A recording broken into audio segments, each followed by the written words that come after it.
Hey everybody, it's Rue Sims here and welcome back to my channel.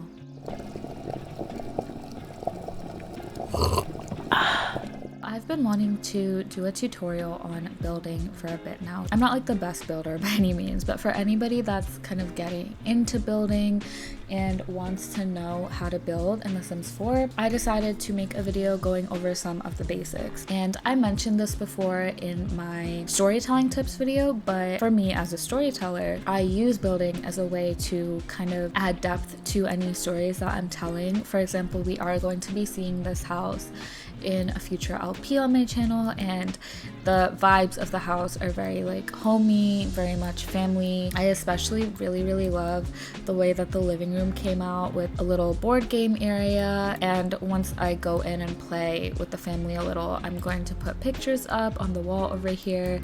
They have some diplomas, stuff like that. I still have to do the entire backyard and all the landscaping and stuff, but that's just to give you an example of how useful building can be. Like if you are a storyteller in The Sims and you haven't really been using building and you don't know how to get started, hopefully this video can help you out. I actually popped back into live mode for just a second because I wanted to show you guys how you actually access build mode. So there's two main ways to access build mode for any lot.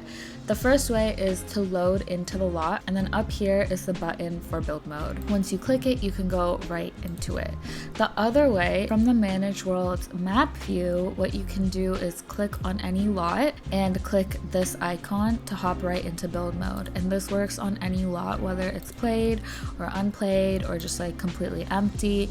You can access build mode from Manage Worlds that way without having to like load into a family and then go to build mode. While we are in Manage Worlds, I also want to go over like placing lots from the gallery. So if you don't know, the gallery is up here, and what you can do from Manage Worlds is find like any lot and you can place it. So this is a house, you can click place lot over here and then put it in any lot that it would actually fit on. I'm just gonna place it here for now. And I also just quickly want to go over like how you would move in a household. So I'm just gonna pull someone from my library. So what you can do is click on any sim or household, press this place household, and then click any lot to move them into. As you can see, a few of them are green and some of them are yellow. When it's yellow, it means that the household actually doesn't have enough money to move in. The way that you can get around this is open the cheats menu and type in free real estate on with a space and click enter. As you can see, all the lots turn green. We also got a confirmation message. Now if I try to move this household into here,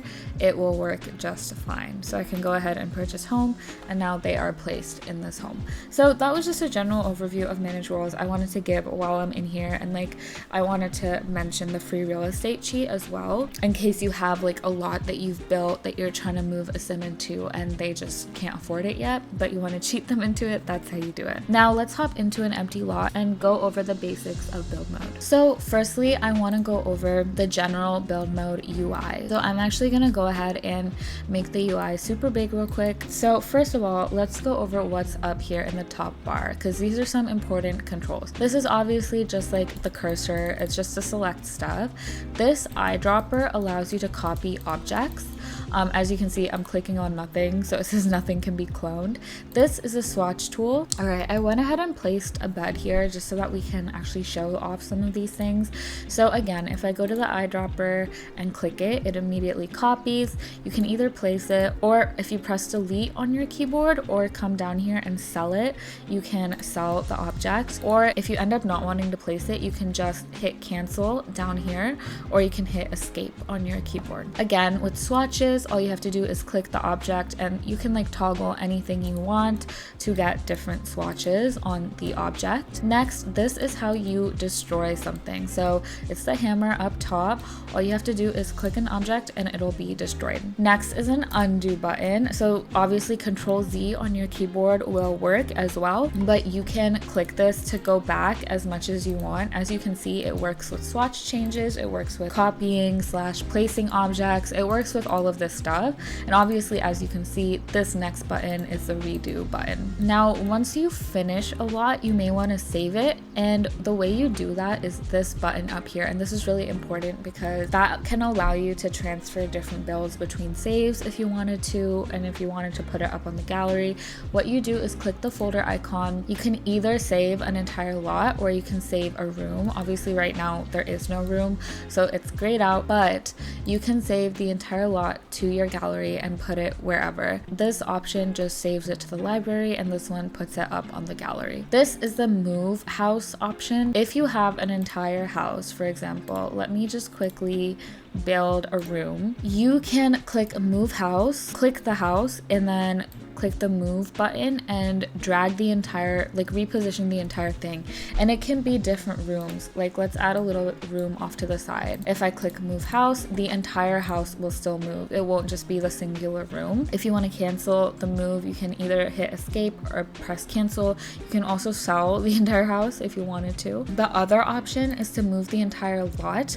So this means any object on the lot, not just the house. That includes landscaping. As you can see, it includes the mailbox that was sitting over here. That is getting picked up in move lot, but it wasn't getting picked up in move house. Say you're loading into a lot and you want to start from scratch, or if you have built something and you're just not vibing with it, you want to destroy the entire thing, all you have to do is click the bulldozer icon. This will allow you to bulldoze the entire lot, but you can't undo it, so keep that in mind. There is also an option to bulldoze terrain. So like I don't have any terrain right now that includes terrain paint and stuff. Like let me just put some out here. Now if I do bulldoze terrain, it's gone immediately. You can actually undo bulldozing the terrain. Let me also quickly show you guys something that you can do with the sledgehammer. You can click and drag to select multiple items instead of just doing it one by one. So say you wanted to get rid of this entire wall, instead of clicking every single time, all you have to do is click and drag. Now I want to show you guys super quickly how to navigate the bottom left side of build mode. So there's a lot here, I will say that, and I'm just gonna go over it kind of generally, not every single thing. Here we have build, we have objects by room, objects by function, and we have a household inventory, which we won't have access to because we're in an empty lot that we got through from Manage World. But if we're building in an occupied lot, that's going to be something we can access. So in this first house icon menu, what we have is like basically all like the foundational building stuff. So this is where if you click this item, you can get walls and empty rooms. So you can start to build rooms, you can do half walls. This icon always means replacing. This means placing just like by clicking and dragging, but just a singular wall. And this is placing an entire room. There's a lot of different toggles here, right? But the good thing about the Sims 4 build mode is if you hover over everything, you will figure out what it is. It's very intuitive. This next one is half wall trims. So you can like place different trims on the walls.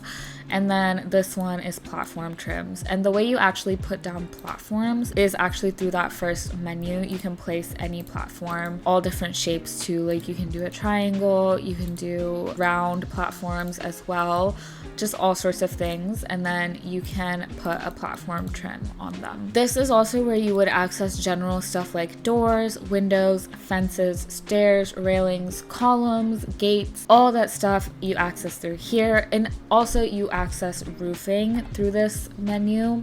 So when you click on this, the actual roof, you will get the roofing. You can get different swatches for your roofs up here. You can get chimneys.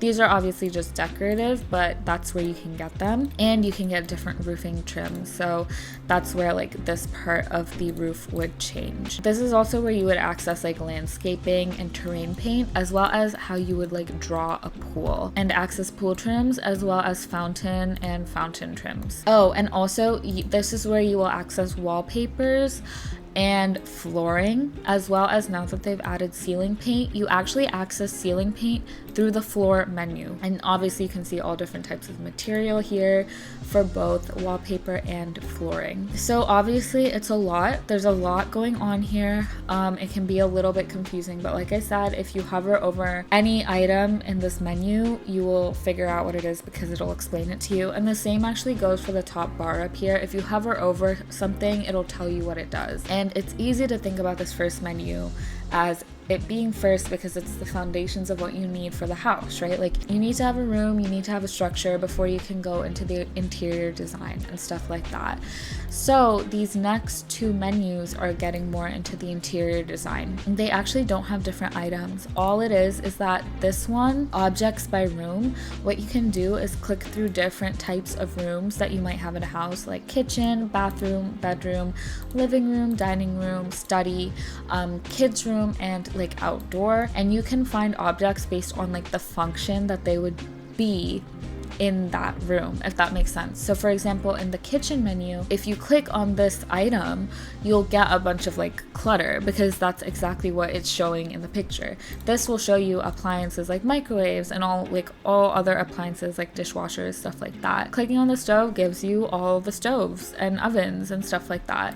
You can click on the cabinets, click on the counters to get islands and stuff like that. It's very intuitive. It gives you exactly what you're expecting when you click on it. Every single room type within this option works that exact same way. For example, if you go to outdoor and you click on outdoor activities, that's where you're gonna find gardening stuff. That's where you're gonna find like the eco lifestyle stuff with beekeeping, like biking, like wings and like telescopes and all that stuff you're gonna find in outdoor activities. So it's a very intuitive menu, especially if you're starting to get used to like where items are in The Sims 4, like what category they count as. I would suggest like clicking around here and familiarizing yourself. The other object menu is called objects by function, and this is generally, frankly, it's what I use because I am familiar with Sims and like the way they categorize objects. So what you can do is click on this menu here and it opens like all of the categories. We have comfort, surfaces, plumbing, activities and skills, decorations, pets, kids, lighting, electronics, appliances, storage, off the grid, water features, transportation, and favorites. Obviously favorites, I would have to have clicked any favorites, which I don't have. This can get a little bit confusing, but at the same time, if you click around a little bit, it becomes very intuitive. For example, with storage, I think it's hard for me to think of bookshelves in The Sims as storage because I don't know, it's like all they're storing is books. Why does that count as storage? You know what I mean? For me, it would make more sense for that to go into activities and skills, but that's just me. I don't know, maybe that's just like my own opinion. And like now I know bookshelves are in storage. You can also show every single item in the game, and especially if you have like all the debug items toggled and stuff like that, you'll get literally everything. Another thing, like if you do want to place down clutter, if you like clutter, you go into decorations and you can click this little pencil thing and you can get all the clutter in the game as well. So that is like this menu basically. Obviously I can't really go into household inventory, but just like anything from the family you're playing in this house, if you put it in the household inventory, it'll stay there without it having to be out in the house. The last thing I want to go over in this UI is just the filters. So like here, if you click the up arrow, you can toggle a bunch of filters including styles, colors, special content, which is like birthday content, I guess. You can specify what type of content you want to see, different packs, and I do have Better Build By installed. So your filters may look a little bit different than mine because I have that mod in, but if you want to filter what you're looking at, this is how you do it. Actually, I do want to show one more thing here before I get into some more basics. Up here in the top UI, you can also change the lighting if you want to see how lighting is working on your lot at different times of day. You'll be able to play around and make sure your lot and your build is sufficiently lit. Now I want to go over some specifics that might make build just a little bit more fun, a little bit more aesthetic, and a little bit easier for you. So the first thing I want to show you how to do is turn off the grid. I personally don't like having the grid on. Like sometimes I do if I need to count like exact spaces, and especially when I'm first placing down a room or something, I do tend to have the grid on. But say I'm like doing my interior design, I don't like having the grid on at all. And all you have to do is press G on your keyboard to get rid of it. It's super easy and frankly makes it so much easier to look at. Truly it does. Next, I want to go over a few cheats that are really good for build mode. So once you open up the cheat menu, my main cheats I use are bb.move objects on, and what that does is it allows you to place objects in like places that you may not be able to. Like for example, I can put this pumpkin like right here in the bed, which the game wouldn't allow you to do because of like routing issues and stuff like that, obviously. If you want a very cluttered feel, or just like, I don't know, if you just want a different vibe, in your game and you want to be able to place stuff maybe a little bit closer together, or just like somewhere the game isn't allowing you to put something but you want it there, turn on move objects. With that said, when you have move objects on and you've built a lot using move objects, I highly recommend playtesting before you actually like upload it to the gallery or whatever, because it may have some routing errors if you've used move objects. I also want to show you guys 2 more cheats to get debug objects and live edit objects showing up. Again, because I have better build by, it is a filter for me. I'm just turning on the filter and I'm getting all of this. But if you don't have that mod or can't download mods, you can use cheats to turn them on. So all you have to do is type in bb.show hidden objects and then bb.show live edit objects. Those are the 2 cheats that will get all of this stuff in your menu. If you type asterisk and then debug in your search menu and click one of these, you'll get a bunch of the objects that are coming through debug. As you can see, there was a little bit of a loading lag there because there's just so many objects. Even being able to pull out a sheep is obviously like part of one of those cheats. So yeah, it gives you a lot more options for building if you're looking for more clutter. When you have move objects on, and actually even when you don't have move objects on, you can do something called free placing. So I'm gonna turn on the grid real quick to show you guys and turn off move objects, because as you can see, immediately it's like turning red because you can't place this in certain places, right?